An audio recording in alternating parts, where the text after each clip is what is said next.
Shalom and welcome again to another Living Torah. And this week we're going to be in two Torah portions of the book of Vayikra, or Leviticus. That's going to be after the death and holy people. Before we get there, last week in Israel, it was the celebrations had to be canceled in most of the land because of the fires that were, a lot of this is arson, and the question of who sets fire to their own home really does not care about their home. And that's what happened in Israel. Those beautiful forests around the area of Modi'in, Elon, other areas that I've been through many, many times, those were set on fire by arson. And this was exacerbated by the winds that came up from, I believe, from the south. And so much of that area right now, it'll regrow, yes, but the very fact that it was set on fire by those who hate the land and the people should be a statement to us in this day. And another interesting, with May 14th, of course, in the Gregorian calendar is when we, in the Western culture, would celebrate the Independence Day of Israel. And I saw a meme from a good friend of mine, Moshe Kempinski in Israel, that in the year 1948 coincided with the year 5708 on the Hebrew calendar. Now, I personally believe that calendar, and most Jewish people I've talked to said they believe that that calendar is not exactly accurate. But here's an interesting thought, that the Almighty can use what is happening on this earth, even in spite of man, our miscalculations along the way, things that happen, he can still use that as a moment to arise in history and say, hey, by the way, if you're wondering if I'm around in the midst of this, yes, I am. So whoever it was that actually counted the verses of the Torah, well, what would the 5708th day or verse of the Torah say?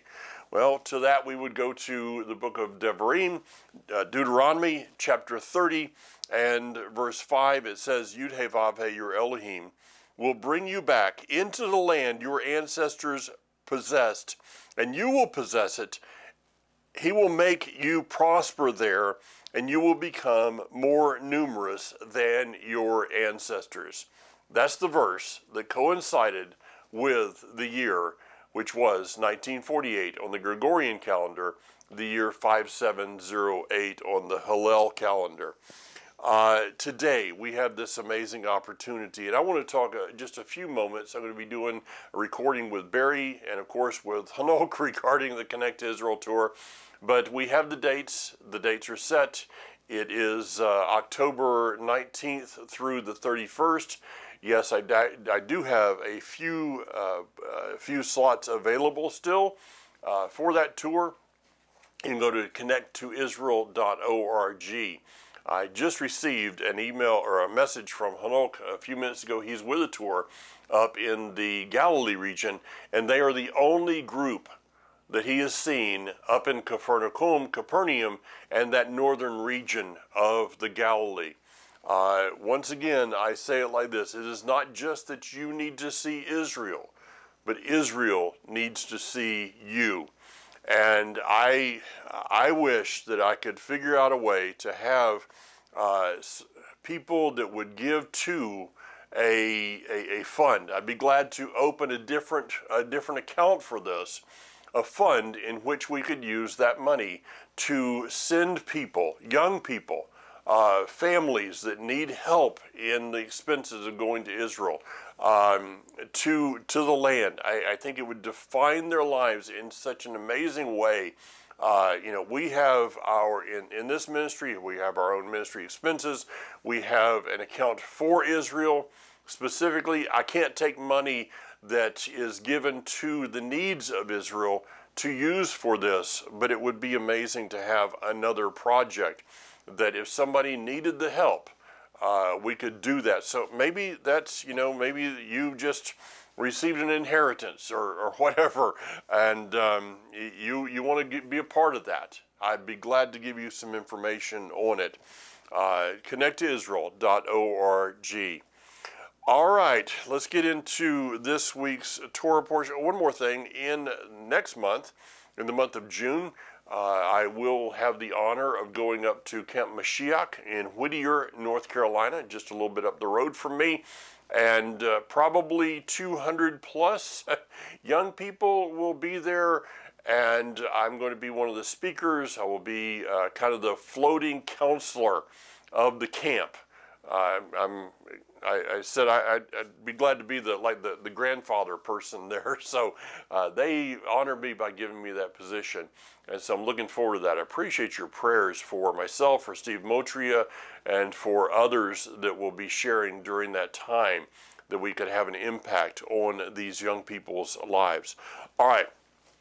With that, Vayikra, we go to chapter 16. I guess I better get over there if I'm going to teach on this. Leviticus chapter 16. After the death. All right, we looked at this a few weeks ago about the death of the two sons of Aaron that came and they presented unauthorized fire. Once again, we don't know what that was. There's speculation of that. But whatever it was, it caused their death. Now, what has this got to do with us today? What, if we look back at this account a little bit more, what is the sin that was not just the fruit of this, but what was the root? And if you did not have a chance to listen to last week's Torah portion, where I talked about in depth, a little more in depth, about are we dealing with trying to look at the fruit and just get rid of that? It's like the credit card that comes in every month that has a huge bill on it. Well, we might be able to deal with the fruit of that by making the minimum payment or whatever, but how about the root of what caused it? All right, so if we just continue in life to deal with the fruit of mistakes instead of going back to the actual root of the mistake. And with this unauthorized fire, that was the fruit. The root was that they had lost the awe of the tabernacle, of his presence, of the, if you would, job that they had been called to. And I'm not here to try to point fingers at them, because I see this happening within the, not just Christianity, but also I've seen this with Hebrew roots, Messianic congregations, that there's this loss. Barry Phillips, as we have talked a number of times on this, that some of the songs that have come out, the so-called worship songs, it's got kind of like, Yeshua is now our boyfriend, and we're to crawl up in his lap and snuggle or something. And that really, think about some of maybe what you've seen online or what you've heard, or maybe even as I have experienced. I was in a church a number of years ago, and they called themselves Hebraic Roots. They had a smoke machine, they had a disco ball. It was no different really as far as the atmosphere of some bar down the road. The music was a little different, but the atmosphere was really kind of the same. Have we lost the awe of his presence in our day? If I have, I need to get back and repent and get back to the root of the cause. If that's, in any way speaks to you. So intimacy with the Father, and this is what the rest of this of this chapter will talk about, that yes, I believe we can use the word intimacy. It is a word that's used actually by Yeshua in a form over in Matthew chapter 7. It says, "Depart from me, I never knew you."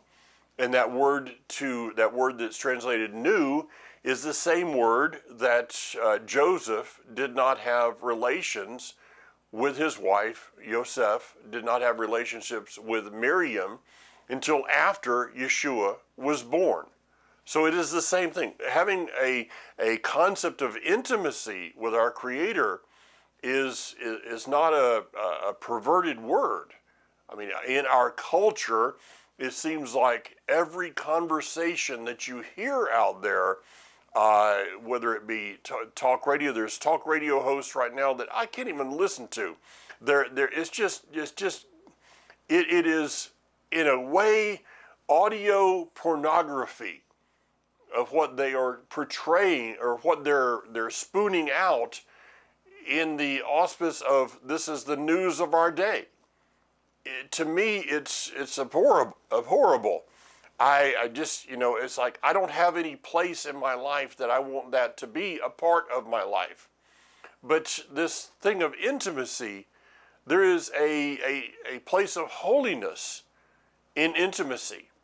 It is the enemy, it is the perversion of man that has destroyed this word. So I believe we can restore that word, but intimacy in the scripture must have boundaries. Okay? I think that one of the 10 Commandments talks about that. It has to have boundaries. And in these Torah portions, it's also laying out a protocol. So if we come back to the concept that we are to walk in an awe, as our congregation knows, there's a word that, and you've heard me say this, there's one word in the English language that I relegate only to the Creator himself, Yud He Vav He, and that is the word awesome. It is just, I love Rich Mullins, his songs, and his song, Our God is an Awesome God. It hit the charts and went crazy for a long time. Still today, that song is being sung because something in there of that word is, I have just taken that word out of the English language and use it only to describe who he is. So with that, what we're seeing in the book of Vayikra, whether it be the festivals, our dietary laws, Shabbat, the 10 words, 10 commandments, all of these things. What is this? What are these this is how you are to present a bull. This is how you are to present a goat. This is the protocol of awe. Yes, you heard it first. I just coined that phrase, the protocol of awe. If we want to enter into that place of an awe of who he is, then there is a protocol, and that is what we study on a weekly basis. Now, I'm going to skip over a lot to get down to chapter 18, and something that really goes along with it, and that is in verse 3, you are not to engage in the activities found in the land of Egypt, where you used to live, and you are not to engage in the activities found in the land of Canaan, which I am bringing you to. You are not to live by their laws. Okay, this word that is translated engage by David Stern, in King James, I just read it a little while ago, and it was like, the doings of your doing or something. It was really confusing. I'll make a statement about that later on. But the word here, engage, in verse 3, that is used a couple of times, is the word asa. Okay, now remember back to what is the word? Where is the word asa used? It's used numerous places in the book of Bereshit, Genesis, in that he brought life into. Okay, specifically that he brought life into the garments that he gave to Adam and Hava, to Adam and Eve. He brought life into that. I believe that in this time that we are in the counting the Omer, and I haven't said much about that this year for some reason, I'm not sure, but in this time we're kind of considering the going from our redemption in the Passover to our being given the words of the Torah at Shavuot.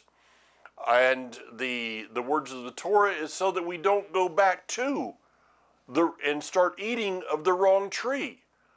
the words of the Torah, the scripture, this Torah being the foundation, but the scripture as a whole is given to us so that we learn how to eat of the proper tree. That we don't find ourselves back with that tree of the knowledge of good and evil. All right, so the word asa is about he brought life into creation. He brought life into the skins, and it asks us the question of what are we receiving our life from? Okay? What is it that you get excited about? I can go a lot of places there. I can put some things into it of my life, of what I get excited about. Yeah, if I happen to hit a good shot on a golf course and put a ball right up there next to the pin, or it even goes in, I get excited about that. Okay? And there's nothing wrong, I don't believe, with having things in this world that we get excited about. But is that our life? Is that the root of our life, or is He the root? So we need to be careful of, there's no way around our not engaging in this world. All right? I mean, we can go back to, well, the calendar has this, it doesn't use the months. We could go back to January is number 1, or on the Hebrew calendar, Nisan is month 1. We can go to the days of the week. This Sunday is 1, and we can count. Listen, there's no way that you and I can get away from the fact that we are in exile. To the point that I was looking to see this morning, when was Independence Day? I forgot, because I'm not living. If I was in Israel and I'd been there last week, it would have been a remembrance that would have kind of stuck. But I looked at the Hebrew calendar, and I'm like, okay, when did this happen? I finally emailed Hanok, messaged Hanok, and he's like, well, it was last week. Okay, yeah, March 30th, April 1st, or to May 1st. Yeah, April 30th, May 1st. Okay, I got it. We just have this corrupt thing that we're living in, okay?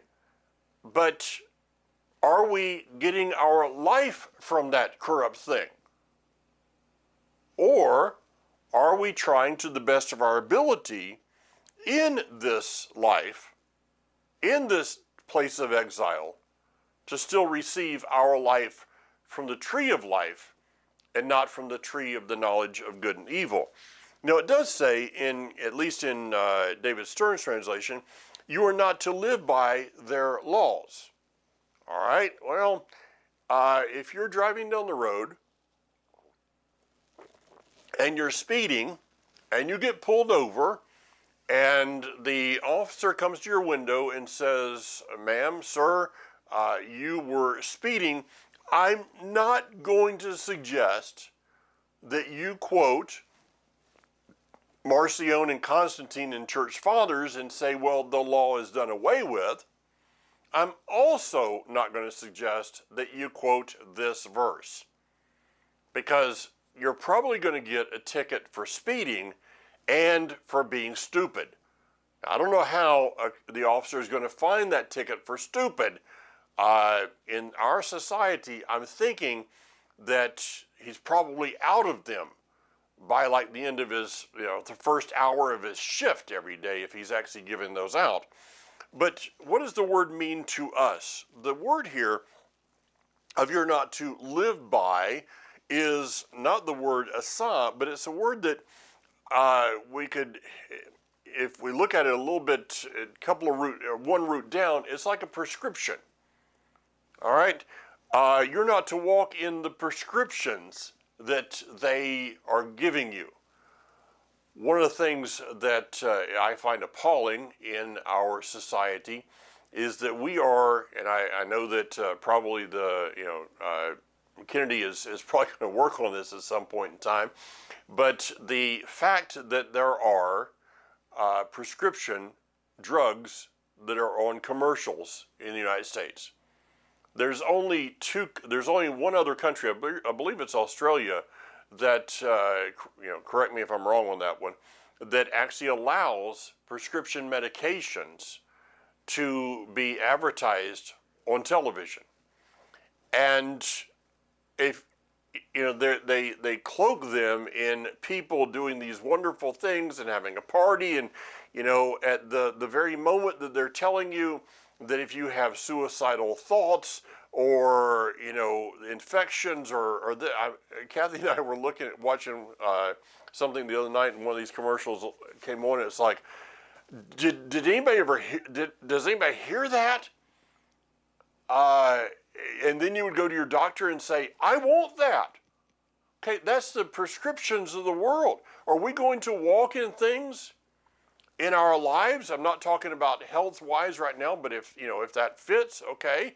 But are we going to accept a lifestyle into our walk that actually causes that kind of results? Or are we going to choose his prescription for life? In Judaism, it would be called our halakha. The halakha is how we walk, the way that we choose to walk. Now, from that point on, we get into areas that I'm not going to read. All I'm going to say is I've read these, and it's like, really? You really have to tell somebody not to do those things? And then you look around at our society and you come to the conclusion, yes, you really have to tell people that they should not be doing those things.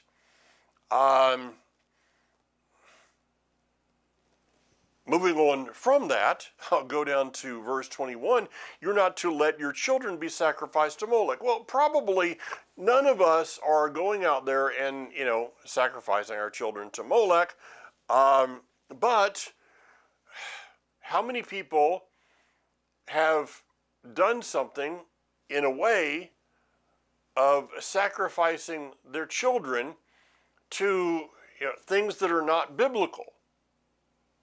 When a person gives their child a Harry Potter movie to watch, a Harry Potter book to read, what are you doing? They're sacrificing their children to a way of sorcery. It is romanticizing things that are abominable in the Scripture. Disney is a prime example of what they have done through the years. There are many other things that I could go to here, but in what way are we leading our children, our grandchildren, sacrificing their own eternal life for, let me just go ahead and throw in there, how about videos? Videos that romanticize demonic activity, the shedding of blood. Many of the serial killers, I've in some firearms training I've done, they talked about, one of my instructors talked about how these serial killers, Columbine, maybe that was ancient history there. These people not only are under the influence many times of drugs, but they're under the influence of the desensitizing to death that video games and a lot of television programs bring forth. That's a way of sacrificing our children. Verse 22 and 23, let me ask the question again. Really? Really? But look around at our society. It is full of the perversion. What is, to just as a reminder, something I brought out probably last year, What is the perversion of this? Why is this specifically verse, 22 and 23? I mean, 23 is like, well, maybe I could even come up with a reason of having to teach verse 22, but 23? Really? But yes, in our day you have to do this. What is the perversion? Well, is it the act? In my estimation, yes it is. This act in these verses is an abomination. It is a perversion. But what is the abomination? What is the perversion? Look out the window. Look at creation. Everything about creation is based upon this: bear fruit, be fruitful, and multiply. And so these acts that are talked about go against the very basis of being able to bear fruit. They cannot bear fruit, period. It does not matter what legislation there is, this still cannot bear fruit. Now, we go on down to verse 28, it talks about the land. Okay, these are all things that are leading up to this, you're going into the land. And by the way, when it says that we are moving into, we are heading toward the land, I'm going to talk about that as we end, we have a destination. And our destination is the land. So if we are engaged in these things now, or anything like this now, if we are bringing life into ourselves from anything of the tree of life, good and evil, if for some crazy reason we're involved in some of these abominations, and we think we're going to be accepted in the land, go back and read. I just read this the other day. This is actually in this month's message. And, I usually read Revelation chapter 21 and start with it, and I end a lot of times with about verse 4, but then it goes on down. Let me read this one. In verse 8. And this is talking about those that will not enter into let's go back to verse 7. He who wins the victory will receive these things, and I will be his Elohim, and he will be my son. But as for the cowardly, untrustworthy, the vile, the murderers, the sexually immoral, those who misuse drugs in connection with the occult, idol worshippers, and all liars, their destiny is the lake burning with fire and sulfur. It is the second death. He is not going to allow perversion, uncleanliness in his kingdom. Period. There's not going to be an exception for, well, I think that God made me a different way. No, that's not going to be in his kingdom. That's not going to be in his land. And it says that if you make the land unclean, it will vomit you out too, just as it is vomiting out the nation that was there before you. Hanok was the one that brought this out. I didn't do it. But he talked about how many people, that had made Aliyah, American Jews specifically. I think it was the vast majority of the number. Can't remember. I think it was over 3,000. But after October 7th, they left. Well, was it that they rejected Israel? Or did the land reject them? October 7th. I look at this at times when I'm putting together an Israel tour. And all of a sudden, Somebody decides, well, I'm just going to, I was going to go, but I've changed my mind. Oh, did you?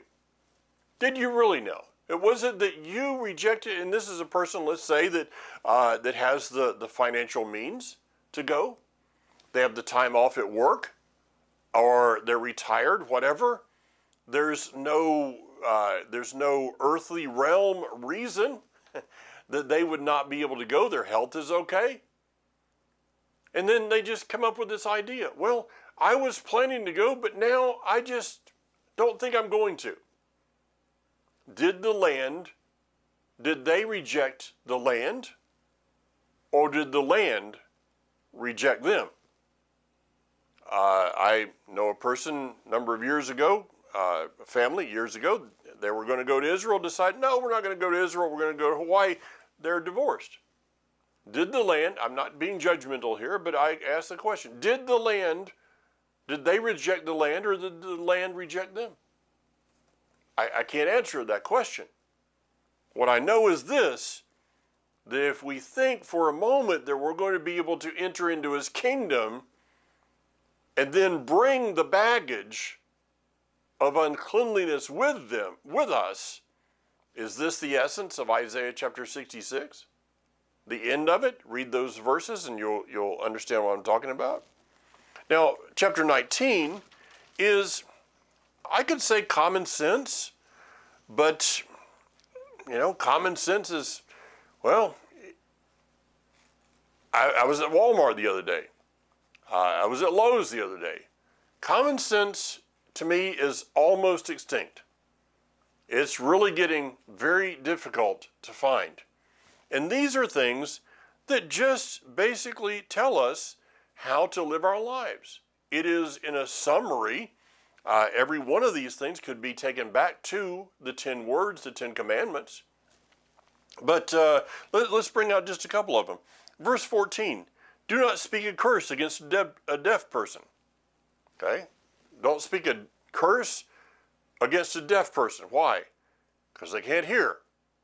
But, I thought about this morning as I was kind of considering this a little bit more, that what about when we talk to someone that is, in a way, has a closed ear or is deaf to this walk, this movement, to receiving their life from the Torah, from the instructions, and after talking to them, we turn around and go, well, they'll never hear anything I have to say. Is that not speaking a curse over a person that is deaf? Instead of saying to ourselves, okay, what is it that's causing this deafness to my words? Is it maybe things that I'm doing? Is it whatever the reason there is? Instead of speaking these curses over a person, oh, they'll never hear. They just don't want to hear it. They'll never hear it. Really?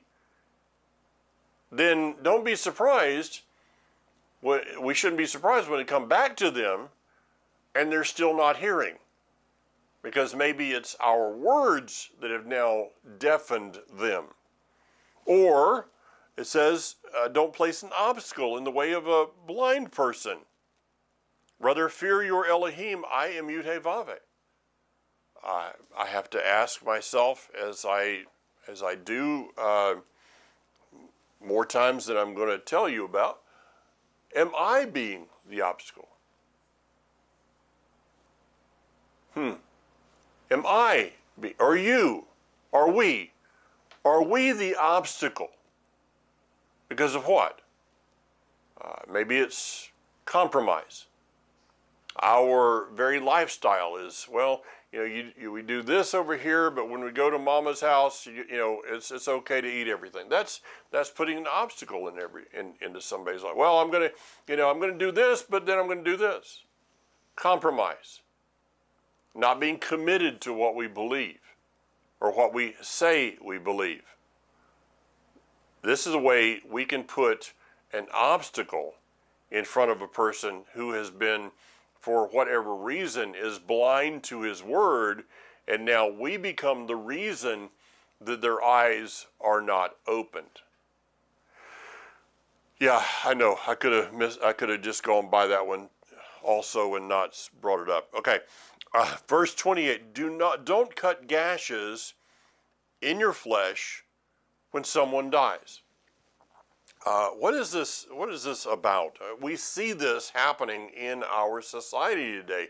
I know people who have the scars of gashing themselves. Is it for people that have died? I don't know. I know some people and some of the reasons there that I've sat and talked with them about this. But what is this that is trying to be brought out about cutting gashes? We all have scars in our life. Okay, that's one of the things that you find out really fast in life, is that you cannot go through life without getting scars. Anybody that's tried to learn how to ride a bike, you remember the scars that it took to be able to ride that bike. My grandmother of my grandmother of blessed memory, I actually have on that shelf, right, I can't remember where it's at exactly, but when my mother, again of blessed memory, when we moved her out of her house, there was a couple of things in her medicine cabinet that I decided were great. These were part of my life and I needed to keep them. Number one was a small bottle of mercurochrome. Now, I have no idea what that was in that stuff, is in it. I'm not sure. It may have been a nuclear test fallout from something, because I think it probably glows in the dark. But mercurochrome. The other one is a little bottle of camphophenique. And I would go out and try to start, I would be riding my bicycle, learning how, and they didn't give me training wheels. It was like, push, and there you go. Let's see how far he can go before he falls over. He fell over. Oh, skinned his knee again. Let's get the camphophenique. Granny would put it on, and I'd say, blow, because that stuff burned. And her blowing on it, I don't know if it helped at all, but it made me feel better. So we all have scars, a little insight into my life. We all have scars from life, but will we be defined by them? Did I quit riding a bicycle because I had a scar from a bicycle? No. We need to ask ourselves this is one of those, spend some time on Shabbat pondering it.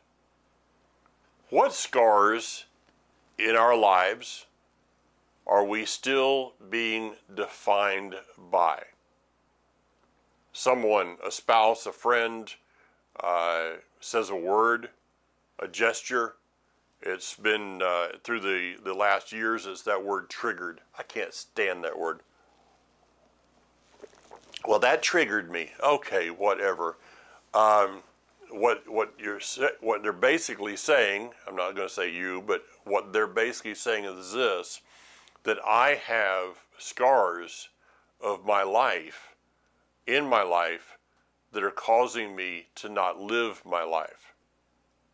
I have to go up to the VA for just a checkup in a few days, next week actually. And interesting, the doctor that I go see is Jewish. Now, she's more Jewish than Jew, I think. She's more American Jew, because I don't feel like she's observant. I haven't talked to her a lot. She used to be. So whatever those scars may be, I don't know. But I just found it interesting that of all the people, I would get a doctor who is Jewish. And I said something about, I was going to Israel. She said, what do you do? And I was talking about those things. And this is how I found out she was Jewish. And I said, I was just going, or I'd just come back. She says, oh, I've always wanted to go to Israel but I'm so afraid. Okay? I'm really hoping and praying because I got to go see her again, and I was just there in the land, and I'm really praying that she will once again say that to me because I wasn't quite quick enough last time to be able to give a response. And I've thought about the response a number of times through the last couple of years. And my response is going to be this, that we should never allow fear to keep us from living. Now, there are fears that we should have. I'm not really afraid of gravity. I am afraid of the results of what gravity will do if you do something stupid, like jumping off of a building. Okay, I am not afraid of water, but I do have a bit of a fear of breathing it in because of the results. So some fear in our lives are rational. Most fears in our lives are not rational. It has been somebody along the way got a government grant, I guess, and came up with a percentage of how many things that we worry about that actually come to pass. Off the top of my head, I think it's less than 10% of what people worry about actually comes to pass. And that percentage that does, the high percentage of that, we cannot do anything about it. Okay? A person can worry about driving because they may get into a car accident. So they no longer are going to travel. Okay? I can say, well, because there's an air traffic control shortage, if anybody in the world should be afraid of what's going on in the friendly skies, I should be. But at the end of the month, Kathy and I are getting on a plane going to Denver, God willing. So I'm not going to allow that fear because I can't do anything about it.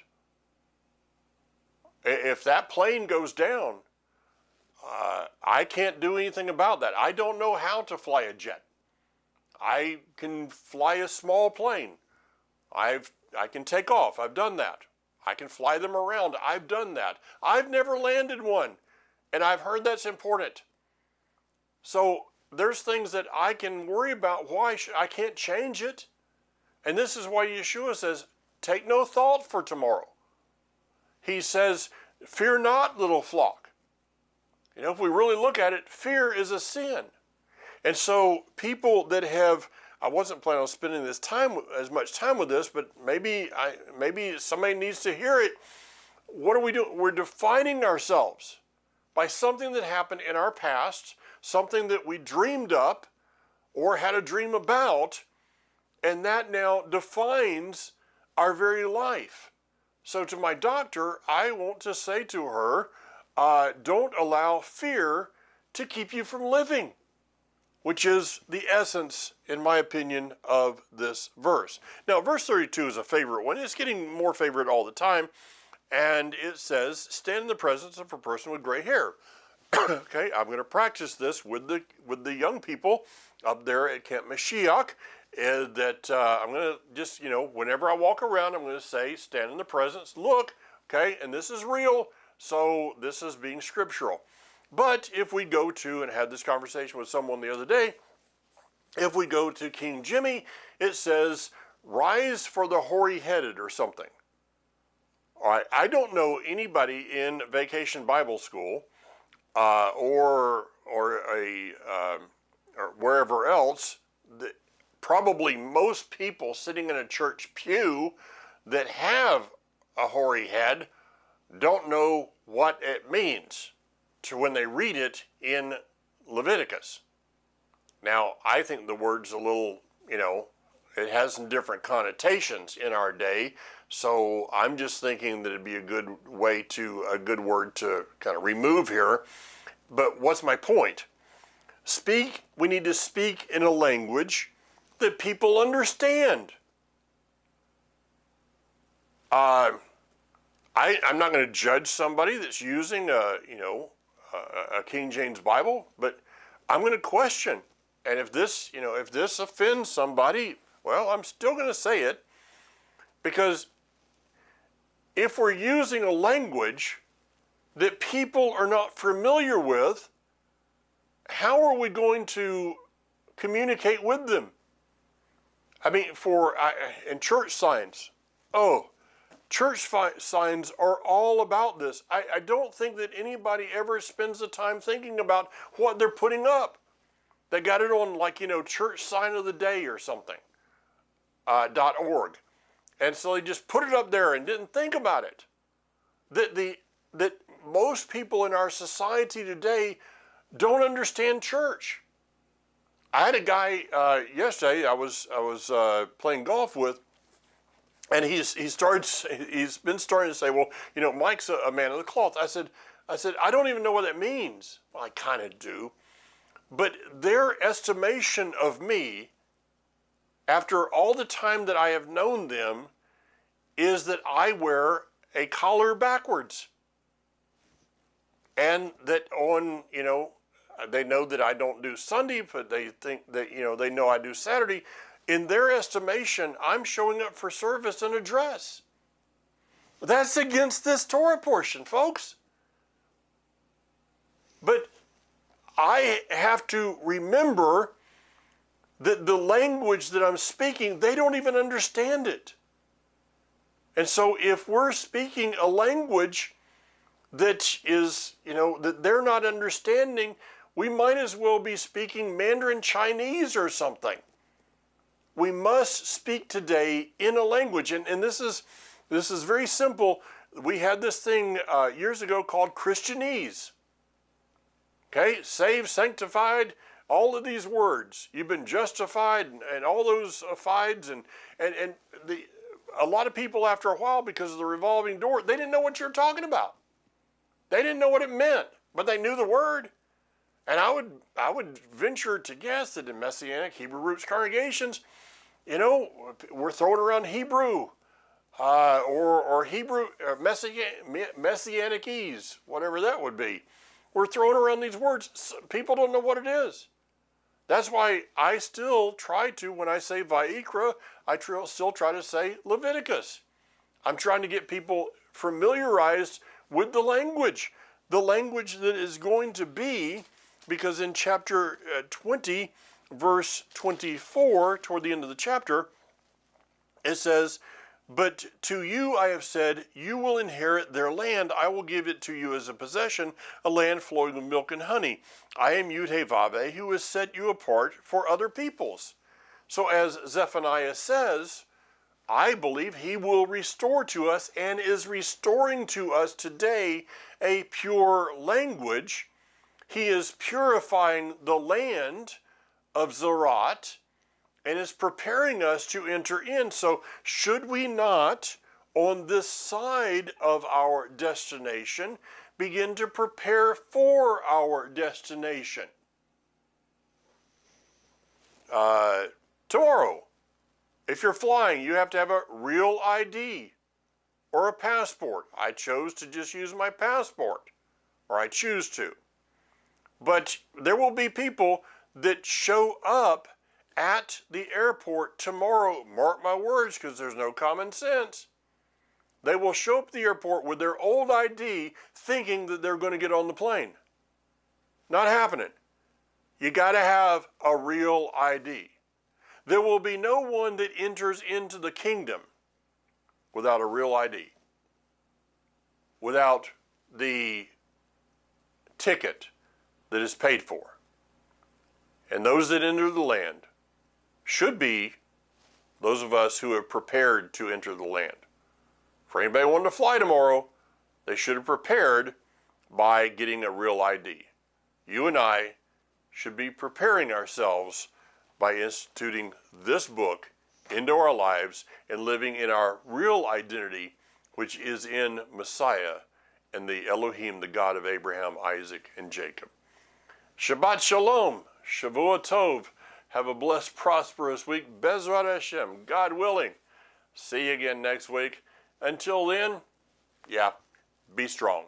Yivarechecha Adonai v'yishmarecha.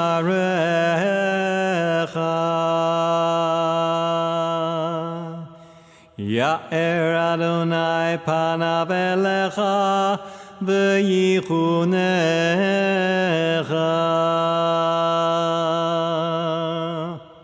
Yisa Adonai panav elecha v'yasem lecha Shalom.